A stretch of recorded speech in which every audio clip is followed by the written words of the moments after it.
So these were my first, I think, significant earthquakes as a Californian. I have not grown up in this place, this wonderful place that shakes every once in a while in a kind of deep and profound way. But now that I'm here, the Richter scale, it's not intuitive because it's a 6.4 and a 7.1. All the news reports it as a pair of earthquakes, right? That's just the natural way we talk about it. And yes, we know that there's something involving logarithms, and we find out later in the report that a 7.1 is actually 5 times as much shaking as a 6.4. But it's still covered as a pair of earthquakes because the measure isn't intuitive. So the opacity of these numbers bothers me. It bothers me as someone who is new to being in an earthquake zone all the time.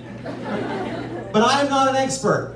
And I kind of thought it would be cool if I could maybe ask a seismologist about this. And here's the cool thing. We have this show. So there's a seismologist here who's going to help me figure out what we're going to do about this logarithmic scale. I may ask some other questions as well, but I'll probably keep bringing it back to this. So on the right, we have a new scale. I've named it after a scientist named Meyer, who is the first scientist to say yes to being the seismologist on this show, because it's you. So I agree that there is a problem with the fact that earthquakes come in little tiny bits and huge scary things. But I have a solution, okay? I have a solution. We're gonna name a Meyer is gonna be equivalent to a magnitude 5 earthquake, okay?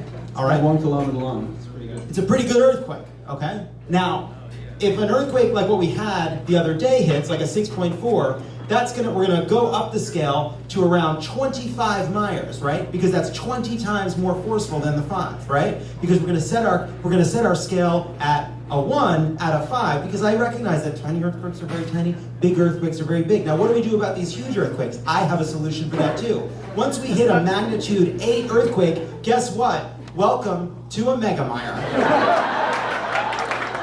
Okay? The biggest earthquake ever recorded was 32 megamyers, all right? That was the 9.5 that hit Alaska based on Wikipedia, because again, I did this alone over the break because I got scared because the house shook. And they didn't tell you it was in Chile. No. Oh, was it in Chile, the biggest ever? I thought it was in Alaska. Second biggest. Okay, all right.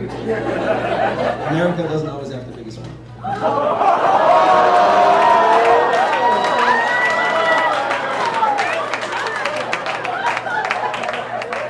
Fucking guy. So, back to the scale. Now you're right, some earthquakes are really tiny. A 1 or 2 on the new scale. Guess what? I'm introducing something. It's called the millimeter. So look, we have a 6.4, we had a 7.1. What if the news said, hey guys, there were 2 earthquakes. One was a 25 Meyer, but the next one was so much bigger. It was 125 Meyer. It was 5 times as big, which is totally intuitive because we converted the logarithmic scale to a linear scale while dealing with the big numbers and small numbers by introducing a unit such as the millimeyer and the megameyer. Is there any downside to what I'm talking about other than the fact that we will have helped people better understand intuitively how dangerous earthquakes could be so that perhaps they might be more prepared and think more about it, have more water, actually get down under their fucking table when their houses start to shake?